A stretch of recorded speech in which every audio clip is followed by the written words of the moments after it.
வக்ரதுண்ட மகாகாய சூரியகோடி சமப்பிரப அவிக்னம் குருமே தேவ சர்வகாரியேஷு சர்வதா.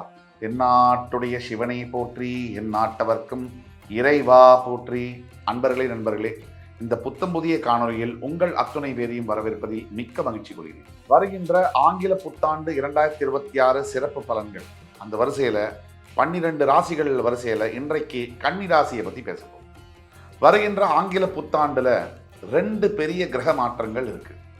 ஒன்று, மார்ச் 6 நடக்கவிருக்கின்ற சனிப்பெயர்ச்சி. வாக்கிய பஞ்சாங்கப்படி கும்பராசியிலிருந்து பெயர்ந்து மீனராசிக்கு போகவிருக்கின்ற சனி பகவான். ஜூன் 2ஆம் தேதி மிதுன ராசியிலிருந்து பெயர்ந்து பர்மனண்டா கடகராசிக்கு வரக்கூடிய குரு பகவான் குரு பயிற்சி. இந்த நிகழ்வுகள், ஒவ்வொரு சின்ன கிரக மாற்றங்களும் மிகப்பெரிய அளவில் நமக்கு லைஃப்பில் இம்பேக்டை ஏற்படுத்தும். அந்த அளவில் இந்த 2 பிளானட்டரி மூமெண்ட்ஸு நம்மளோட லைஃப்பில் எந்த மாதிரியான இம்பேக்ட் ஏற்படுத்துது, அந்த வரிசையில் இன்றைக்கு நம்ம பார்க்கக்கூடியது கன்னிராசி. கன்னிராசிக்கு 2026 எப்படி இருக்கும்? ஒட்டு மொத்தத்தில் பார்த்தோம்னா கன்னிராசிக்கு 2026 ஒரு மிகப்பெரிய அதிர்ஷ்டகரமான ஆண்டாகத்தான் இருக்கும். பொதுவாக அதிர்ஷ்டகரமான ஆண்டு அப்படின்னு நம்ம சொன்னோம்னா அதை நம்ப முடியுமா அப்படின்னா அதுக்கு நிறைய சாட்சி இருக்கு. அதை பற்றி விரிவாக பேசலாம் வாங்க.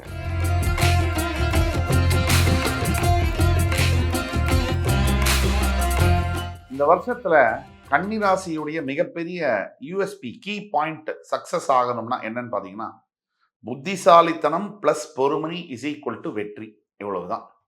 இந்த ஈக்குவேஷனை நீங்க புரிஞ்சுக்கிட்டீங்கன்னு சொன்னா இந்த ஆண்டு நீங்க ஜாக்பாட் வெற்றியை பார்க்க முடியும். இந்த ஆண்டு ஃபர்ஸ்ட் 5 மாசம் ஜூன் 2ஆம் தேதி வரைக்கும் கடினமான பிரச்சனைகள் இருக்கத்தான் செய்யும். ஏன்னா 10ஆம் இடத்துல இருக்கக்கூடிய குரு, 6ஆம் இடத்துல இருக்கக்கூடிய சனி பகவான். 6ல் இருக்கக்கூடிய சனியினால் பல நல்ல விஷயங்கள் நடந்தாலும் 10ஆம் இடத்தில் இருக்கக்கூடிய குருவினால் சில பல பாதகங்கள் உண்டு. தொழில் செய்யக்கூடிய இடத்துல முன்னேற்றம் இல்லாமல் தடுக்கிறது. நமக்கு பிடிக்காதவன் சத்ரு எல்லா இடத்துலையும் இருப்பான். அவன் வீட்டில் உறவினரா, நண்பரா, ஏன் நம்ம பெத்த பையனா கூட சில சமயம் இருக்கலாம், நம்மளை பெத்தவராக கூட இருக்கலாம். சத்ரு, எதிரி என்பது எங்கேயும் இருப்பாங்க. அது நம்மளுடைய கர்மாவை பொறுத்தது, நம்ம தலையெழுத்தை பொறுத்தது. இந்த மாதிரி கிரக சூழ்நிலைகள், அதாவது 10ஆம் இடத்துல குரு தனிச்சிருக்கும் போது என்ன நடக்கும் அப்படின்னா, முளைப்பாங்க. புதுசா வேலை செய்யக்கூடிய இடத்துல நல்லா இருந்த ஒரு மேனேஜர் கூட நம்மளை பார்த்தா கடுப்பாவார், நம்மளை பார்த்தா எரிச்சல் வரும் அவருக்கு, நமக்கு ப்ரமோஷன் வேணாம்னு நினைப்பாரு, ஆன்சைட் ஆப்பர்ச்சுனிட்டி இவனுக்கு கொடுக்கூடாதுன்னு நினைப்பாரு. இதெல்லாம் நடக்கும். அதைத்தான் நம்ம சொல்றோம். ஆனால் ஜூன் 2க்கு பிறகு உங்களுக்கு அந்த டைம் டேக் ஆஃப் அப்படின்னு சொல்றோம், த கோல்டன் டைம் டேக் ஆஃப்னு. அப்ப கன்னிராசிக்கு எப்ப கடகத்துக்கு 11ஆம் வீட்டுக்கு குரு பகவான் உச்சம் பெறுகிறாரோ, அவர் உங்களுடைய உபஜயஸ்தானம் 3, உங்களுடைய 5ஆம் இடம் மகரம், உங்களுடைய 7ஆம் இடம் மீனம், இந்த 3 இடத்தையும் பார்ப்பார். 3, 5, 7 இந்த இடங்களை குரு பார்வை விடும். அப்ப சனியும் பெயர்ந்து உங்களுடைய 7ஆம் வீட்டுக்கு வந்தாலும், கண்டக சனியாக இருந்தாலும், குரு பார்வையின் மூலியமாக சனி அமைதியாவார். இதுதான் இந்த ஈக்குவேஷன் தான். கன்னி ராசியை பொறுத்த வரைக்கும் வருகின்ற ஒரு புத்தாண்டு ஜூன் 2க்கு பிறகு ஒரு மிகப்பெரிய ஒரு கோல்டன் புத்தாண்டாக தான் நம்ம அந்த காலங்கள் நமக்கான காலமா பார்க்க முடியும். ஜனவரி முதல் ஜூன் வரை 2ஆம் தேதி வரை என்ன நடக்கும்? குரு 10ஆம் இடத்துல இருக்கிற காரணத்தினால ஒரே வேலையில நீங்க தக்க வச்சிட்டீங்க அப்படின்னாலே அது உலக சாதனைன்னு சொல்லலாம். அது ரொம்ப கடினமா இருக்கும். மேனேஜருடைய பிரச்சனைகள், கூட வேலை பார்க்கக்கூடிய சக ஊழியர்களுடைய காசிப்பிங், அதாவது தொந்தரவு, முன்னாடி ஒன்று பேசி பின்னாடி ஒன்று குத்துறது, வேலை செய்யக்கூடிய இடத்துல இருக்கக்கூடிய போட்டி, பொறாமை, வஞ்சம், அதாவது யாரை ரொம்ப நம்பி நம்ம சொந்த விஷயத்தெல்லாம் பேசுறோமோ அங்கதான் பிரச்சனை உங்களுக்கு காத்திருக்கு.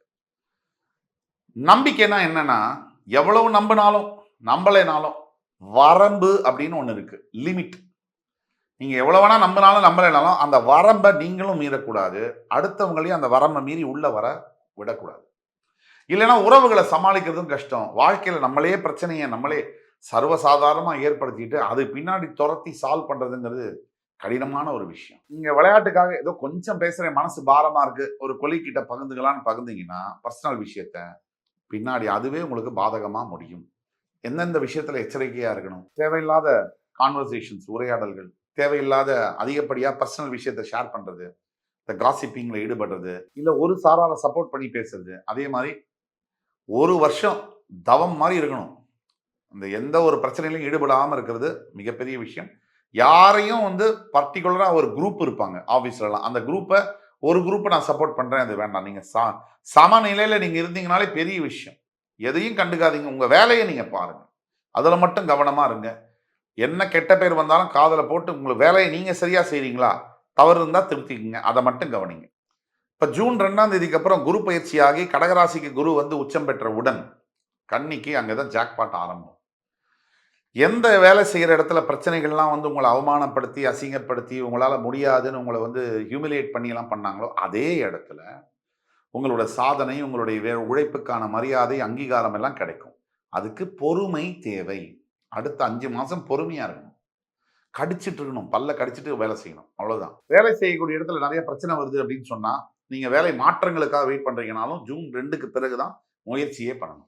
அதுக்கு முன்னாடி முயற்சி பண்ணா அது சரியா செட் ஆகாது. அதே மாரி ஃபாரின் ஆப்பர்ச்சுனிட்டீஸ் எல்லாம் வந்து ஜூன் 2க்கு பிறகு தான் வரும். சனி வந்து கண்டக சனியா மாறினாலும், குரு பார்வை இருக்கிறதுனால, அது காலபுருஷ தத்துவத்துக்கு 12ஆம் இடத்துல குரு பார்வை விழுறதுனால, அது உங்களுக்கு லாபஸ்தானத்துல அந்த குரு உட்கார்றதுனால, கண்டிப்பா ஃபாரின்ல வந்து செட்டில் ஆகக்கூடிய யோகம் எல்லாம் ஜூனுக்கு பிறகு. ராகு கேது மாற்றம் அந்த வருஷத்தோட கடைசியில வரதுனால, ராகு தற்சமயம் 6ஆம் வீட்டிலிருந்து 5ஆம் வீட்டுக்கு வருவார். கேது தற்சமயம் 12ஆம் வீட்டிலிருந்து 11ஆம் வீட்டுக்கு போவார். அப்படி வரும்போது தூக்கத்துல சில பாதிப்புகள் இருக்கும். இப்ப இருக்கக்கூடிய 6ஆம் இட ராகு, 12ஆம் இட கேதுவினாலையும் தூக்க பிரச்சனைகள் உண்டு. ஆனால் அடுத்த ஆண்டு கடைசியில அந்த தூக்கங்கள், அந்த தூக்க சம்பந்தப்பட்ட பிரச்சனைகள்லாம் கொஞ்சம் கொஞ்சமாக தான் மாறும். ஒரேடியா மாறாது. இந்த இரவு நேரத்துல அதிகப்படியான சிந்தனைகள், மனம் அலைப்பாய்வது, நிம்மதி இல்லாத மாரி ஃபீல் பண்றதெல்லாம் வந்து இப்ப இருக்கும். அடுத்த வருஷம் இறுதிக்கு அப்புறம், நவம்பருக்கு அப்புறம் அது மாறும். இப்ப பெண் கன்னிராசி நேயர்களுக்கான சனிப்பெயர்ச்சிக்கான பலன்கள் எப்படின்னு பார்த்தீங்கன்னா, சற்று மாறுபட்டு இருக்கும். இந்த தேவையில்லாத காதல்கள், அந்த காதல்ல பிரிவு. இந்த காதல பிரிச்சு விடுறது சனி பகவான் உங்களுக்கு கெட்டது பண்ணல, நல்லது பண்றாருன்னு நெனைங்க. அதே மாரி காதல் திருமணமாக ஆகப்போகுது அப்படின்னு சொன்னா, நீங்க கொஞ்சம் வெயிட் பண்ணி திருமணம் பண்றது நல்லது. நவம்பருக்கு பிறகு. ஏன்னா, பல சட்ட சிக்கல்கள் அதுல வரக்கூடிய வாய்ப்புகள் உண்டு. பின்னாடி மேரிட் லைஃப்லயும் நல்லா இருக்கிறதுக்கு கொஞ்சம் டைம் கேப் குடுத்து மேரேஜ் பண்றது நல்லது. உறவுகள்லயே கூட நெறைய பிரச்சனைகள் வரும். உங்களுக்கு யார பிடிக்குமோ சொந்தக்காரங்களே, அவங்க உங்கள எதிரியா பார்க்கக்கூடிய நிலைமையெல்லாம் வரக்கூடிய வாய்ப்புகள் இருக்கு. இருந்தாலும் இதெல்லாம் ஆண்டுடைய கடைசியில அதுவே மாறும். இந்த கல்வி சார்ந்து மாணவர்கள் சார்ந்த பலன்கள் கன்னிராசியில இருக்கக்கூடிய மாணவர்களுக்கு எப்படி இருக்கும்னு சொன்னா, நல்ல கல்வி திறன் வெளிப்படுத்தக்கூடிய தன்மை. நீங்க நினைச்சபடி நினைச்ச தேர்வுல வெற்றி பெறக்கூடிய தன்மைகள் நெறைய இருக்கும். ஆனால் அது எளிதில கிடைக்காது. நெறைய சிரமப்பட்டு தான், அந்த உழைச்சு தான் அந்த இடத்த பிடிக்க வேண்டியதா இருக்கும். நிறைய காம்படிட்டிவ் எக்ஸாம்ஸ்ல பங்கெடுத்துக்கலாம். வெற்றி பெறுவதற்கான வாய்ப்புகள் உண்டு. அரசாங்கம் சம்பந்தப்பட்ட தேர்வுகள்ல பங்கெடுத்தீங்கன்னா, கண்டிப்பா ஜெயிக்கக்கூடிய வாய்ப்புகள் உண்டு.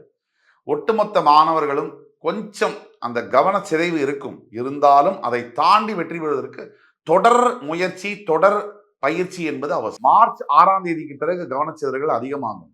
அதான் ஜூன் 2க்கு பிறகு அதே நிறைய ஃபோக்கஸ், கல்வியில நிறைய வெற்றி, எளிதில வெற்றி பெறக்கூடிய தன்மை, மனசுல ஒரு தன்னம்பிக்கை இதெல்லாம் மாணவர்களுக்கு பிறக்கும். பெருசா இன்வெஸ்ட்மெண்ட் எல்லாம் பண்ணக்கூடாது கன்னிராசினியர்கள் இந்த நேரத்துல. அது பேக் ஃபயர் ஆகக்கூடிய வாய்ப்புகள் இருக்கு. எஸ்பெஷலி ஷேர் மார்க்கெட்ல நான் இன்வெஸ்ட் பண்றேன். நான் வந்து அதுல இன்வெஸ்ட் பண்றேன், இதுல இன்வெஸ்ட் பண்றேன் இதெல்லாம் தேவையில்லை. முடிஞ்சால் கோல்டுலயோ, சில்வர்லயோ இன்வெஸ்ட் பண்ணுங்க. பொறுமையா இருங்க. அது ஆன்லைன்ல வாங்குங்க. ப்ராடக்ட்டா வாங்காதீங்க. அத வந்து ஒரு ஆன்லைன்ல வந்து கோல்டு இன்வெஸ்ட்மெண்ட்டா வாங்கிட்டீங்கன்னா, ஆன்லைன் கோல்டு, சில்வர்ல இன்வெஸ்ட் பண்ணுங்க. அது நிறைய ப்ராஃபிட் வரக்கூடிய வாய்ப்புகள் உண்டு.